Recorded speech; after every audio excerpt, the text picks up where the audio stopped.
ফিল্মফেয়ারের মঞ্চে শুভশ্রীর হাত থেকে পুরস্কার নিয়েই রাজঘরণীর পুরনো কথা ফাঁস করলেন মিমি চক্রবর্তী। একসময় রাজ চক্রবর্তী ত্রিকোণ প্রেমের কথা টলিউডের চর্চিত বিষয় ছিল। একদিকে শুভশ্রী, অন্যদিকে মিমি, যার জেরে একসময় মিমি শুভশ্রীর মুখ দেখা দেখিও বন্ধ ছিল।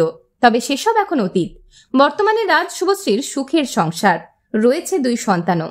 সম্প্রতি ফিল্মফেয়ার অ্যাওয়ার্ড বাংলার মঞ্চে প্রাক্তনের ঘরণী শুভশ্রীর হাত থেকেই সেরা স্টাইল আইকনের পুরস্কার নিলেন মিমি চক্রবর্তী।